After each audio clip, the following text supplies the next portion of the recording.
recording. Flexible. What's it? Oh, I was saying I'm flexible with that. Like if we're happy at the end. Okay. Yep. Sure. No, that's absolutely fine. Very good. Do you want to see if you can share your screen? Yeah.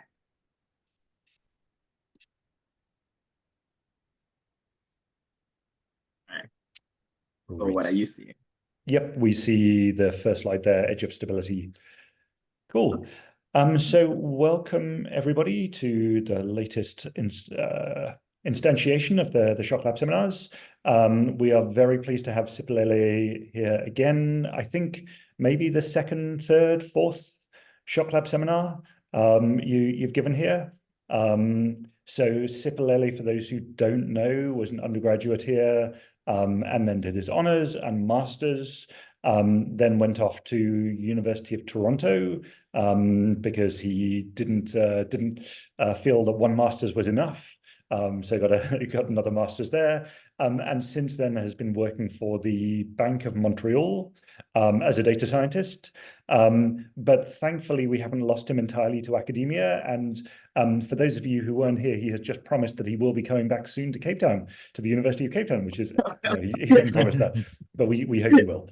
But yeah, it's been great that he has continued his interest in academia and interesting questions, and we are very happy to have him here today to talk about the edge of stability. Over to you. All right. Thank you very much, everyone, for joining, and also thanks for the messages to everyone who wasn't able to be here. That was very kind. So what I want to do today is basically talk about the edge of stability.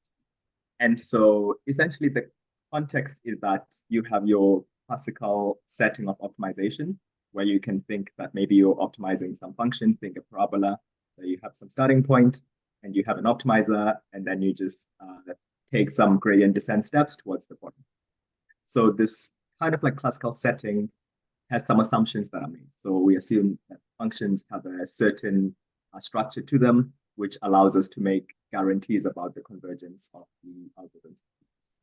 So it turns out that there's cases with neural networks and some objective functions where this criterion that we thought previously would need to be satisfied is violated, and yet learning still works.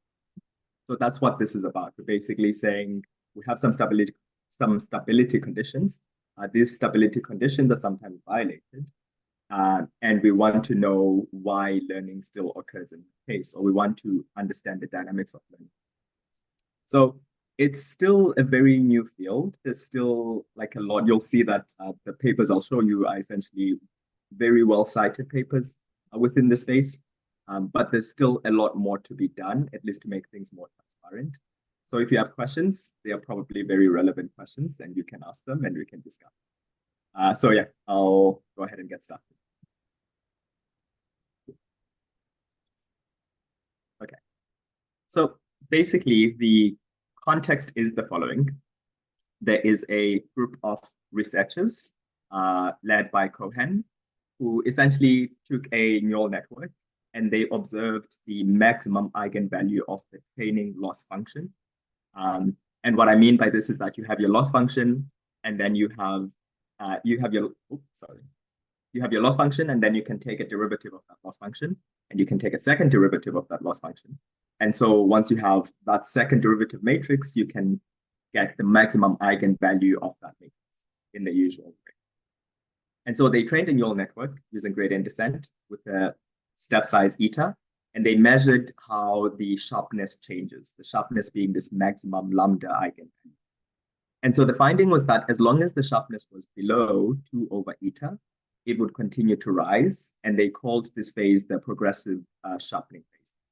The significance of 2 over eta is that if the sharpness crosses this, then in classical analysis, gradient descent would become unstable. And this basically comes from an assumption of L smoothness, which says something along the lines of your derivatives of the function you're optimizing are assumed to be L Lipschitz. So you have a Lipschitz condition on the derivatives themselves. And this gives you what is known as a descent lemma, which we'll see later on. And this is what gives this stability condition that we talk about. But in practice, even if this condition is violated with neural networks, it appears that the learning algorithm does not diverge entirely or stall, but instead it learns in a regime called the edge of stability.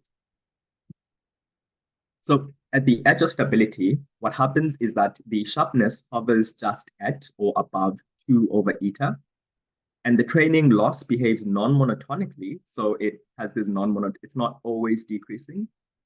But if you look at longer time scales, then you see that it decreases actually, even though it's doing so non-monotonically. And so this is the characterizing behavior of the edge of stability in what we will be talking about. And the key thing to note here is that small step sizes limit the sharpness from ever rising to 2 over eta towards this quote unquote instability.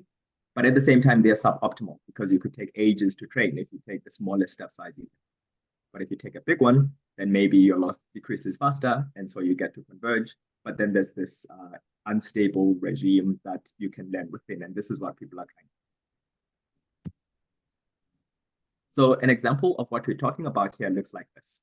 So the kind of context we're looking into, we have the training loss, we have your iterations. In this case, we have the MSE on the left-hand side, and we have the sharpness that we can observe through the iteration. So at each iteration, you compute the sharpness.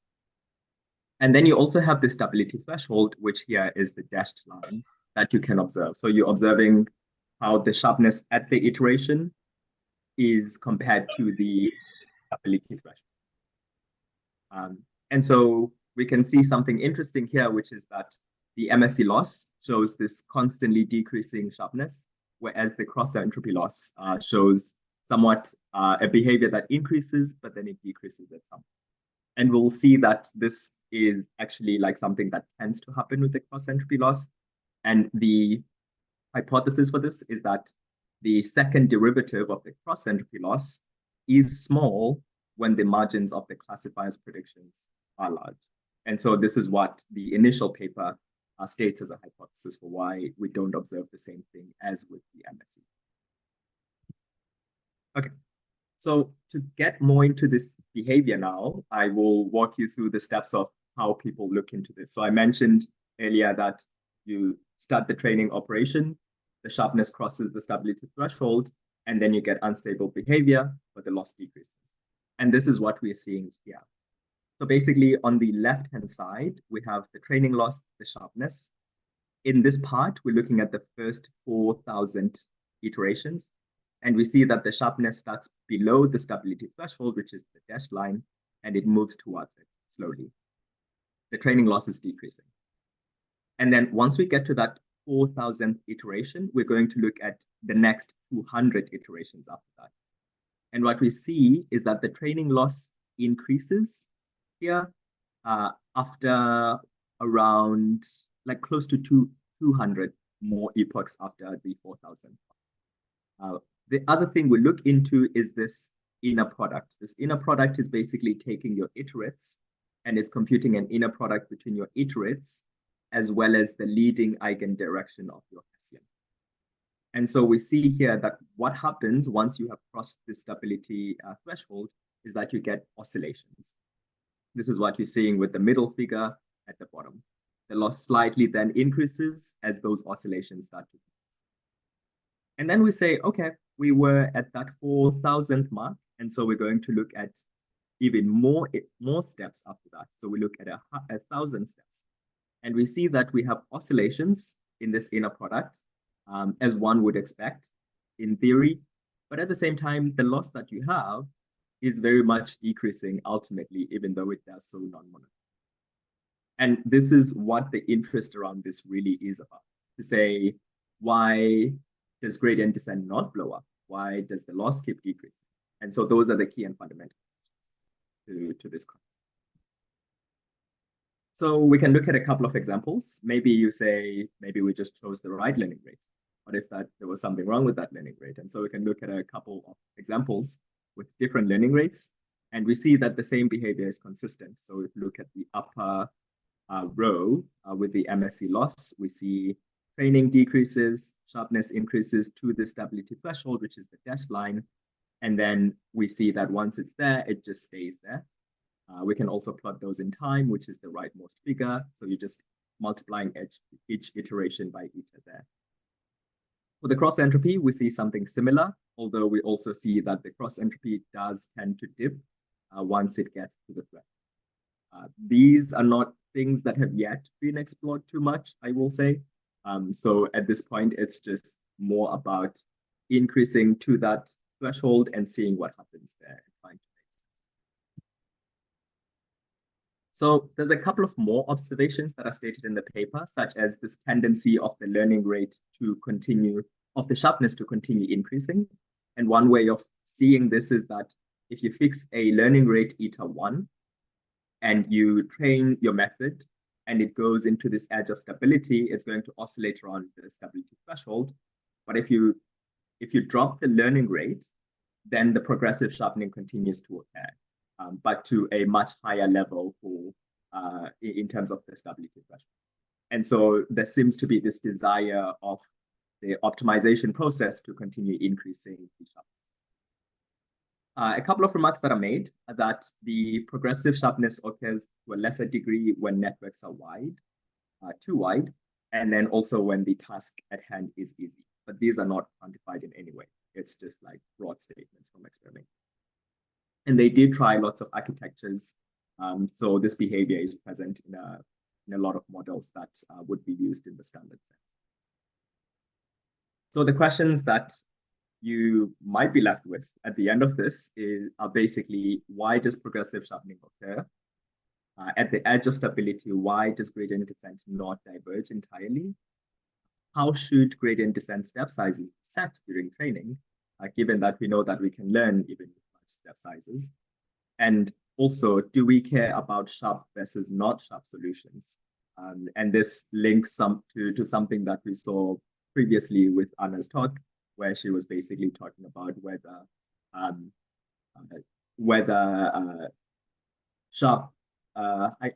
models trained with larger learning rates tend to generalize better than models trained with smaller learning rates.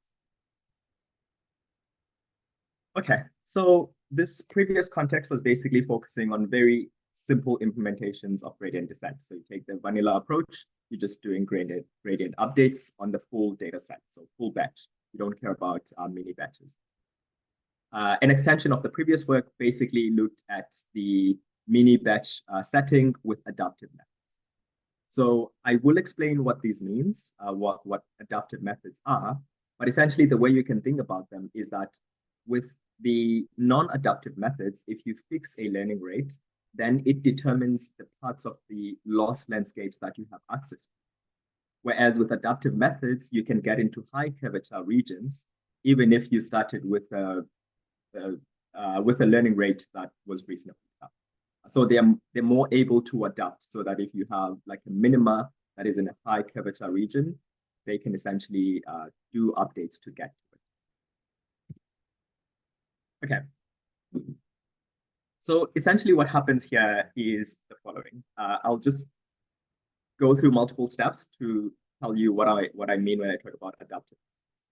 So you can imagine that in the classical setting, your gradient descent method is doing an update that sends x to x minus eta times g, where g is the derivative of the function you're optimizing. So that's where we should start thinking from.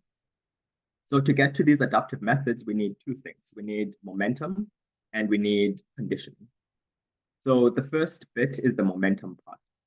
So you can think of momentum as you would in a physical sense, that it's something that helps you not easily get stuck in things like saddles. Because if you're rolling down a hill and you have enough momentum and there's a saddle down there, then you can essentially in a more easy way escape that region. If you have momentum, then you can go. So essentially what a momentum update will do is that it's going to start with an update that looks like a gradient descent update, but that has an intermediate function m. So it sends x to x minus eta times m. And then this function m itself has an update of its own, which is basically achieved by taking a linear combination, for instance, of m with the function g.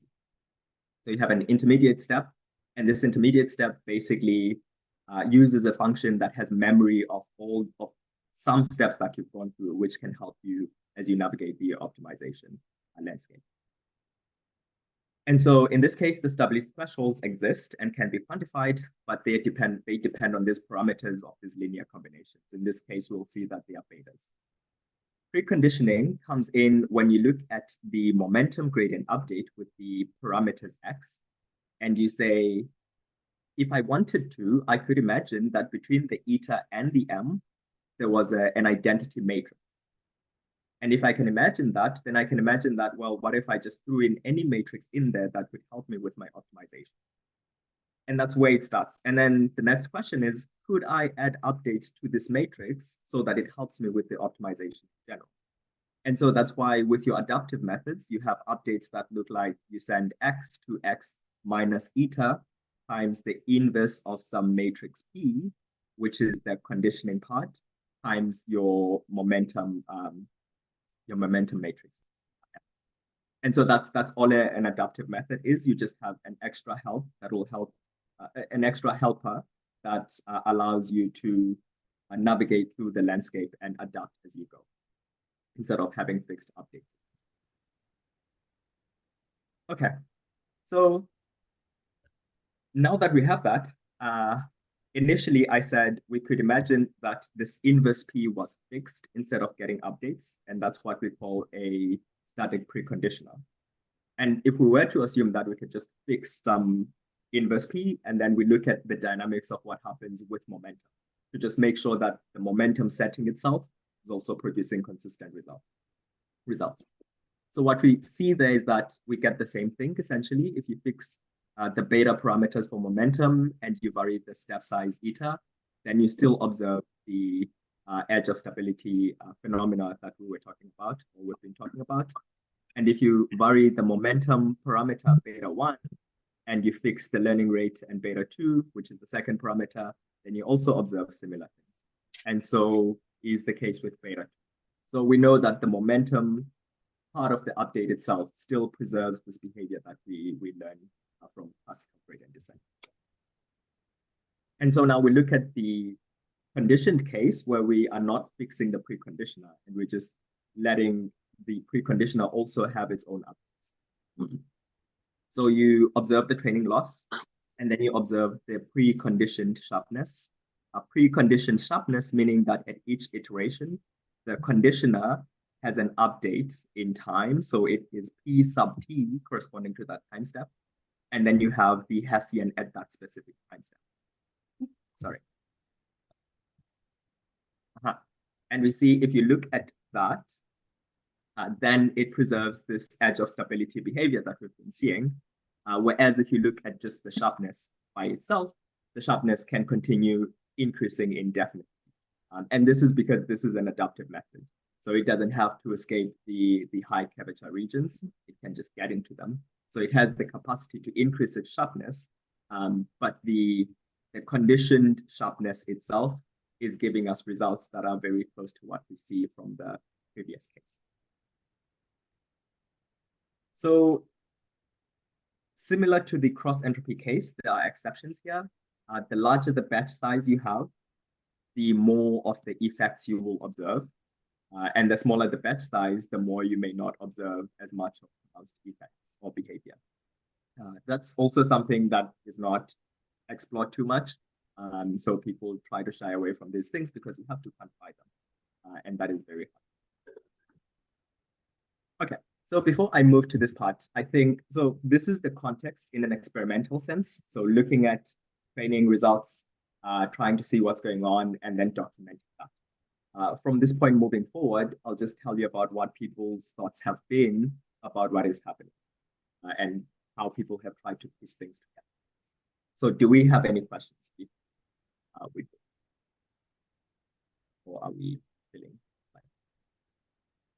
Just a comment in terms of the intuition behind this. So you and I have spoken about this before, and so my picture here is that you've got some high dimensional parameter space, and your gradient descent, of course, is moving along some directions.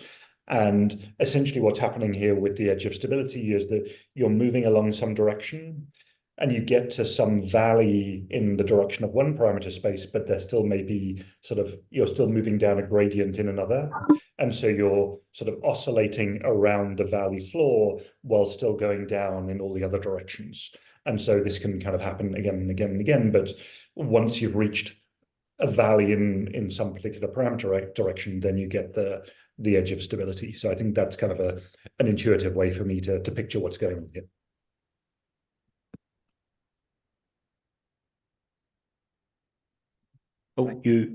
You were muted for a moment there.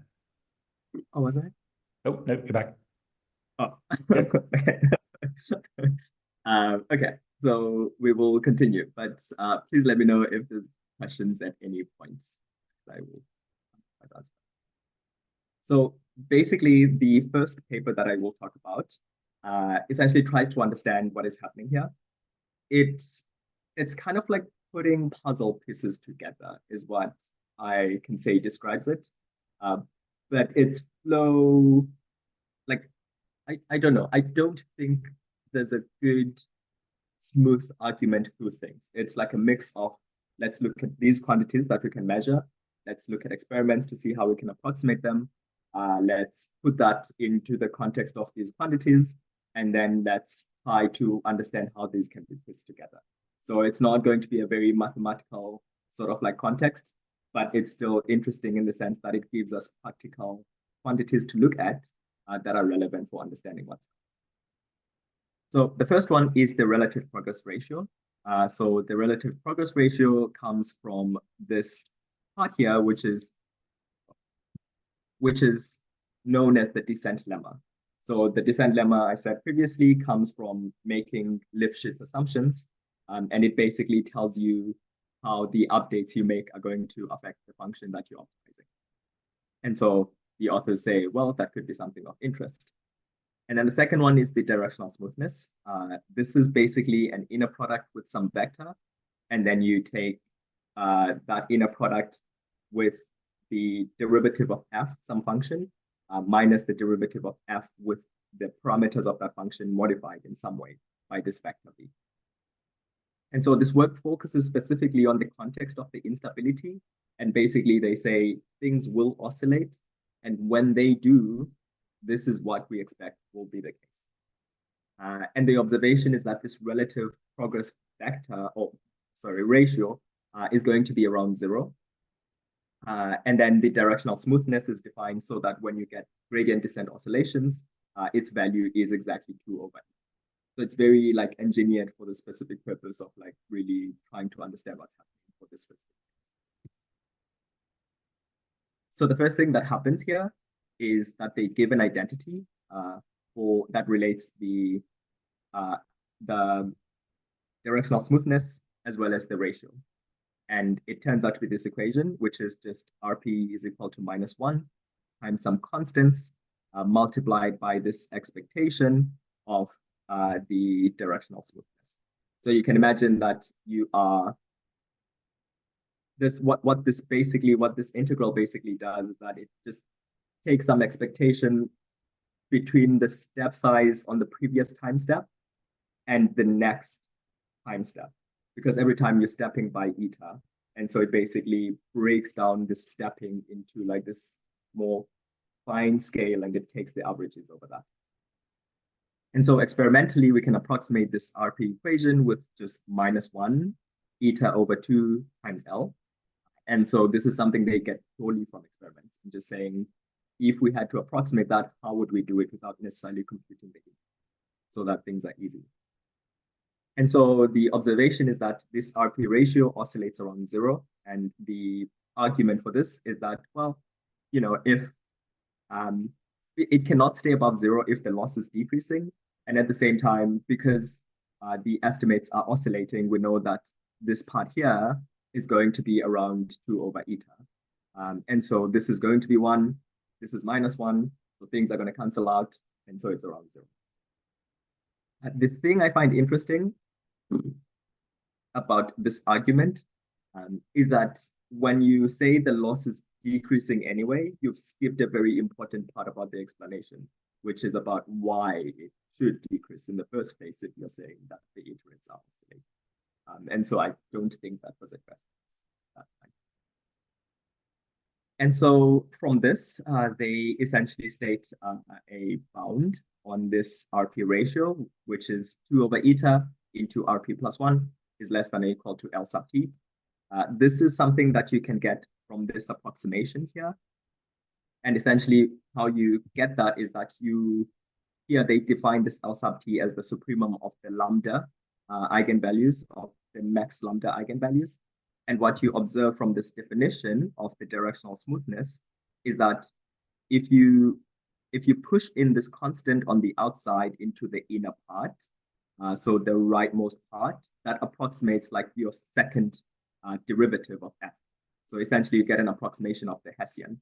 And so that's why it makes sense that they could have a bound like this. And so you can sort of like ration yourself into that. And ultimately, they make a further approximation that if this function is not changing too much with each step, then what you have is this inequality, which tells you that your RP ratio plus 1 all multiplied by 2 over eta is less than or equal to lambda max of your Hessian. And this is basically saying that your lambda max of the Hessian is greater than or equal to 2 over eta because yes, because the RP ratio is going to oscillate around 0. And then when that happens, you say, well, then what that tells us is that we're going to have 1 on the left-hand side. And so 1 times 2 over eta is just 2 over eta. And so that's going to be less than. So that's kind of like the argument that they pieced together.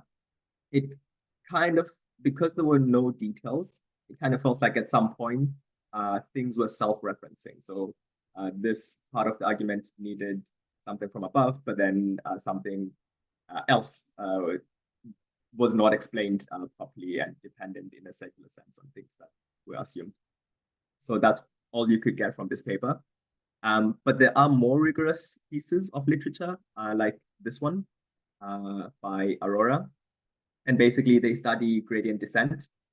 They study normalized gradient descent on a loss function. Or equivalently, they study the gradient descent classically on the square root of L, the loss function. And these two things are the same because you can, if you take the derivative of square root L, then it's just basic, it gives you a normalized version of gradient descent on the square root. So you can look at it from these two ways. And essentially here, what they show, they basically do this in a much more mathematical way. And they show that you can decompose your training into 2 steps, provided your sharpness is below the threshold. The first step is basically following gradient flow until it's close to some 0 manifold, where this 0 manifold is the set of points that minimize the loss function. And then they say, once you get there, let's assume that your stableness metric is above 2, which is equivalent to saying that the lambda max exceeds the stability threshold. They say that once that happens, then you get into a second phase where there's no monotonicity, but essentially oscillations across the manifold. And they do this in a very rigorous and mathematical way. So if that's your taste, you can look at it from the paper. But essentially, all they do is that they say, let's start looking. We assume that we initialize some gradient descent method. And we know that there's going to be a set of minimizers for this method. And so we can essentially look forward in time until we're close enough to that manifold that we don't have to be too concerned about the loss values are doing something that we don't expect. And they say that once we look from that point, we know that we're going to follow gradient flow, which is basically just your regular updates before you break your thresholds usually. And then they say, once you break your threshold, then all you will have is these oscillations in some tangent direction to the manifold. And the thing that they guarantee you in theorem 4.4 is that the trajectory that you follow in these oscillating iterates basically follows a limiting gradient flow. So if you were to take a gradient flow and you trace it to infinity, assuming everything was well, what they show is that the updates you get in actuality when you have these oscillations are actually reasonable in the sense that they are bounded by the step size. Their distance from the reasonable thing is bounded by the step size. And that's all they're saying. And they also give you more guarantees. So guarantees in terms of how the stableness metric that they have, which is related to the sharpness, changes with consecutive iterations, and also how the losses themselves. Okay.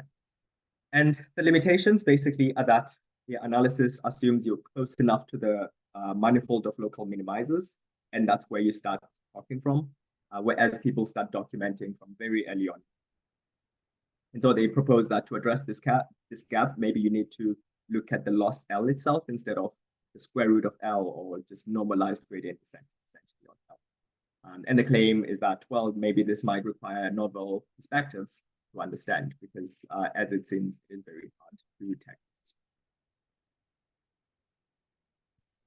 Okay, and then now I will just go over a simple objective function that produces the same behavior.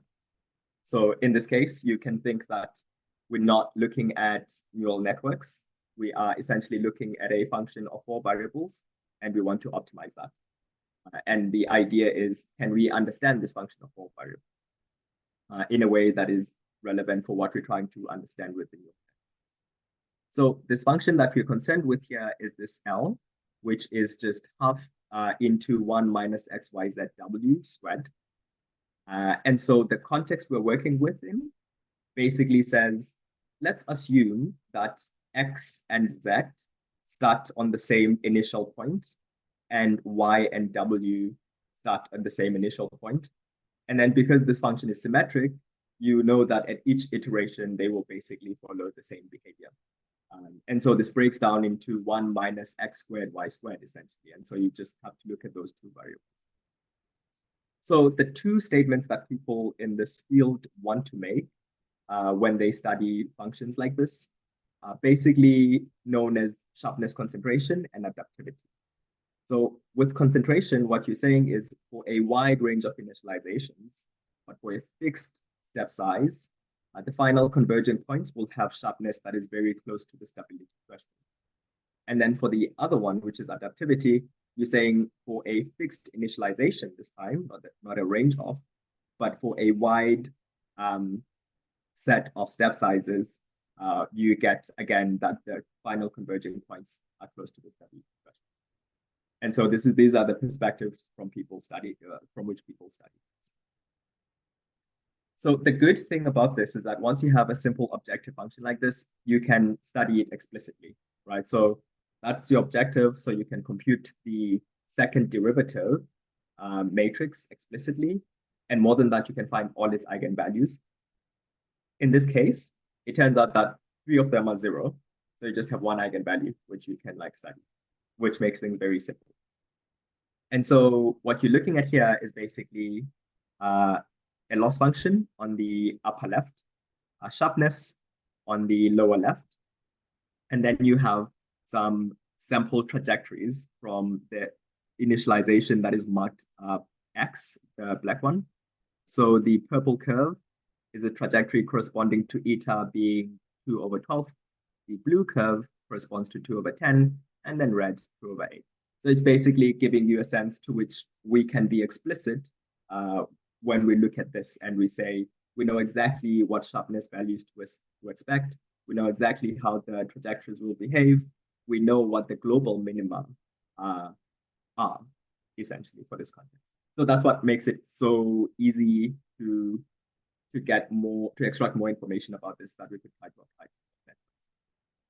And more than this, you can actually test that for a wide range of initializations, X and Y, but for a fixed learning rate, you can map out a region that shows you when you will enter the EOS regime, essentially, and also where your global minima are and where your EOS minima are. So the EOS minima are basically those points that lie on the global minima, where you have that your sharpness is exactly equal to 2 over eta, which we know as the stability. And so in this case, we expect that should be 2. based on sort of, well, so in this case, they did this parametrization where we started talking about these hyperbole now in the space. And so the focus was on the sort of like positive x, positive axis. And so in this axis, there are. So, okay, maybe before we move to that one.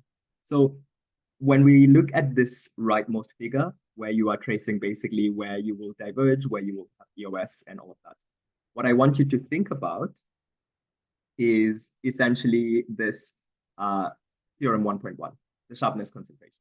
So when you have something like this, you can say statements like that, but you just have to prove them. So basically, for a wide range of initializations with step size, converging points are very close to the step.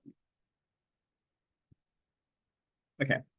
The other way that they do this, so basically what they do is that they first go through this explicit way of mapping things out, and then they also try a dynamical approach that then leads to their more formal approach later.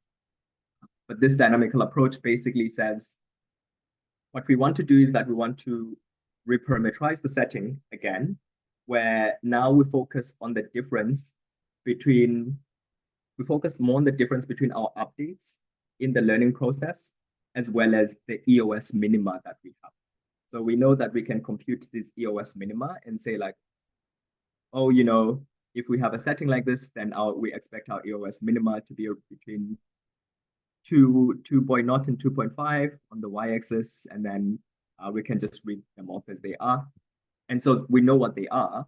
So we can say at each step, how does the x and y move? How do the x and y move with respect to those EOS minima? And this reparameterization now gives us a and b's instead of x's and y's. But that's basically the thing that's happening. And so we expect here that when the x and y's are at the EOS minima, they'll be at 0. So 0, 0 is what defines the EOS minima. So what they look at is two-step dynamics. So you look at what happens if you take one step in A, one step in B, and then another step in A, another step in B. These are A prime, B prime, A prime prime, B prime prime. And from this, they formulate this differential equation at the top right, which has the general solution being that B squared is equal to half AK plus all the other terms. And so they plot all the solutions of this differential equation. The open solutions and closed solutions correspond to positive and negative values of C. And then the red parabola you see here is when C is equal to 0, essentially. That's how you can think about this. And in all cases, what you notice is that there is a wide range of starting points on the x-axis. So for instance, if you were to pick a B as close as possible to minus 0.5, and any A between 0.25 and 0.50, well, I mean, any A after 0.25, then you would see that all these curves that you get essentially end up at that X point, where this X point is very close to the EOS minimum. So this is kind of like more on an approximation side. But again, what it tries to show is basically this theorem 1.1 here, which says that you have a wide range of initializations that get you close to this stability threshold as close as possible. And the main point of doing all of this is usually to just show that this is not a once-off thing, and it's actually quite relevant for how you train your models, how you initialize them, and also your parameters. So they also explore a bit of an interesting part, which is more closer to chaos theory, where they observe that you have this point where it's a boundary between EOS convergence and also divergence. And so they say, what happens if we take an initialization that is actually very close to the divergent side?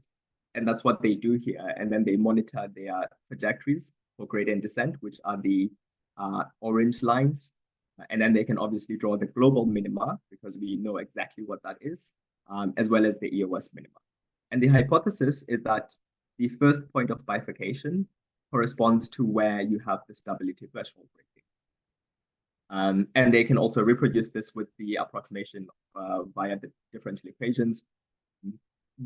I've seen a couple more papers that push this direction since I saw this, but it's not very.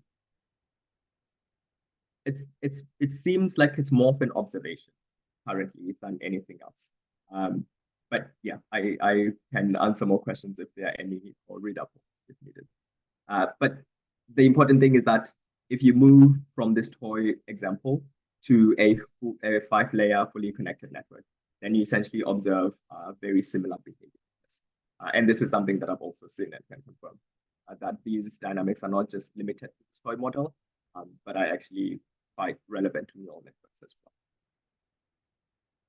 Okay, so the nice thing here is that everything is explicit and you can ask as many questions as you want and try to understand things.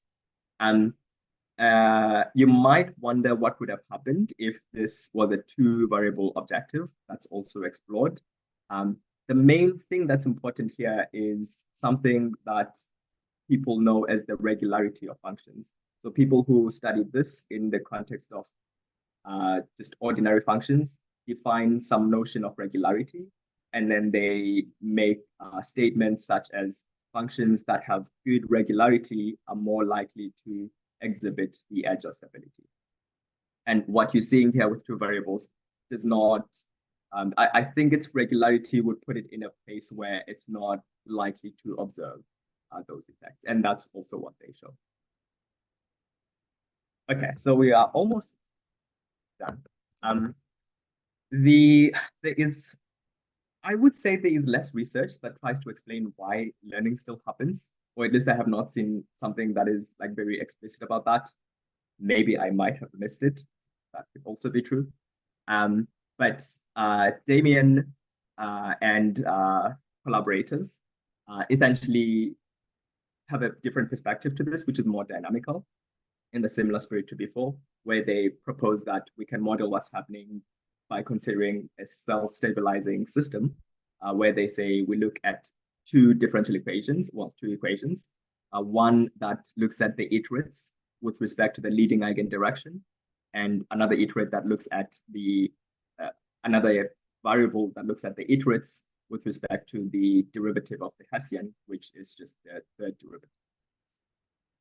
And they have very interesting results there that they show that they can actually mimic what will happen in the training process by simulating differential equations that they derive from this. And then there's other work that shows that the functions that the inherent structure of neural networks as functions is not what we think it is, and maybe it's more subquadratic than we believe. And then they show that for these subquadratic functions, which are functions that tend to flatten as you increase your arguments, there is no divergence, even if you hit the stability threshold. And then they use this to argue that maybe at EOS, you're basically hitting the values of the wall while descending to a minimum, which is what associate professor Schott was saying. And yeah, so but it's not concrete in any way. As stated from that paper, it's more of a hypothesis. And what they prove is basically that there is some radius that is greater than 0, for which if you look forward in time sufficiently, your gradient descent trajectories are going to be constrained. But I think there's a lot missing in terms of characterizing what this radius is, because it could be big for all you know. So if it's big and your trajectory is bounded there, then I don't think you get too much from that about how the loss itself should be behaving. Okay, yeah, so there is lots in progress. I'm currently reading a couple more papers. There's a lot more to read. One is on the regularity of functions and the emergence of these large learning rate phenomena. The other one is on the edge of stability analysis using last layer dynamics. It turns out you can create parallels between the two and just like study the last layer. And then the other one is essentially not too related to this, but it's also kind of like a phenomena of its own, which is the variability collapse of neural networks that says that if you train a classifier beyond there's zero classification loss, so you want zero essentially cross entropy loss, then you start to observe that the means of the features of the final layers converge to something that is very much away, and it's very space, and it's actually very geometric. So there's an interest to see if there might be any. But yeah, that's it. If you have any questions, I think they will be very much appreciated. Awesome. Thank you so much. So I have a quick question, which is whether one could think about using something like a PID controller to change your learning rate so that you approach the edge of stability quickly, then adapt essentially to land precisely on the edge of stability, which really corresponds to being right in the valley. And then you're now moving along another direction, and now you can alter the learning rate again in that direction. Has there been anything looked at in terms of learning rate adaptation, utilizing the sharpness as like the controller, the control measure? I have not seen that. I think at most what has been looked at has been this adaptive algorithms bit, but of course, you're not trying to force the sharpness to quickly reach that level, right? So it's just like the sharpness of the loss itself will continue to increase, and the precision sharpness will reach the threshold eventually, but it doesn't give you any rate on that convergence. Sure. Yeah. But yeah, I think just thinking like a PID controller would be the right thing to use. Right. And then the idea, right.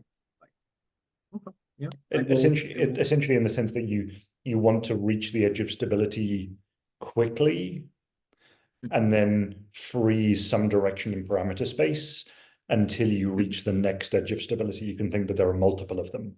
Once you reach one, freeze that direction, and then move in some perpendicular set of directions. Yeah. Noted. Thank you. Cool. Any other questions from anybody? Or it can be like an Betty. Yeah, I have a question. It was something I didn't quite understand. Early on in your presentation, you were speaking about the batch sizes being an exception. Was that what you said? I just wanted to confirm that part. Right. Yes, so this part, right? Yes, this part. I didn't quite, I thought I did, but as the presentation went on, I realized I didn't quite understand this part. So yeah, let's think about that. So currently, okay, basically what I was saying earlier in the presentation before I start thinking more, is that with this mini batch setting that they considered in the second paper, what they were finding was that the larger your batch size, the stronger these trends you are seeing will be. So if the batch size is small, then the less of this you'll see.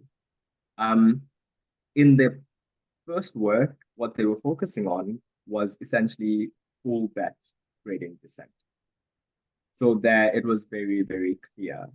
And I think this is the part where they started realizing that actually if we decrease these batch sizes, then things are less pronounced. This could be, I think, I'm not sure, but even if you're learning with mini batches, right, you still expect to converge ultimately to some solutions, although maybe different, you get the noisy estimates in this case, right, because each batch is different, and so your estimates are noisy. But I'm not really sure why that would prevent you from fully reaching this behavior that we Isn't it because as you're using different batches for smaller batches, the positions of your valleys are just going to differ between different batches? So you might be sort of rolling down, going down a hill with one batch towards a valley, and then with a different batch, the directions are just different. Right. Yeah. I think that's what it basically boils down. Mhm. Okay, yeah, that makes sense. Thank you very much. Mhm. Any other questions? So what are the next experiments that you're going to be doing on this? The next experiments. So I'm still looking at those bifurcation diagrams. Mhm. I think what I'm seeing there is that so basically the one thing that is changing with size is the window between the next bifurcation, between bifurcations. So it's sort of like the smaller the network, the more bifurcation windows you have. The smaller But the network, the more bifurcation window. Yeah. The smaller the So network essentially, overall. yeah. So essentially, the larger the network becomes, the more you see the initial bifurcation, but it never becomes anything. But the smaller it is, the more you get more manifest. So you mean that for a large network, you'll have a single bifurcation, and then what happens after that? Nothing. That the Well, bifurcation, it just continues. Yeah. Okay. It could be though that like maybe I'm truncating very soon. I think so. Stuff. Yeah.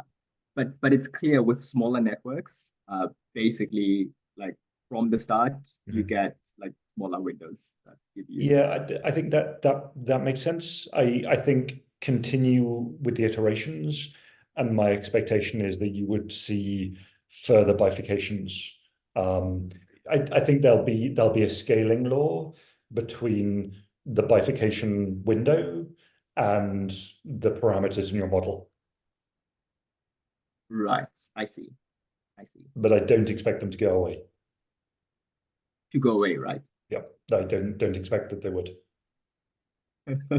I will I will fix like a large size and then I will just like run it as aggressively as possible. Cool. Yeah. But yeah, that's what I'm continuing with.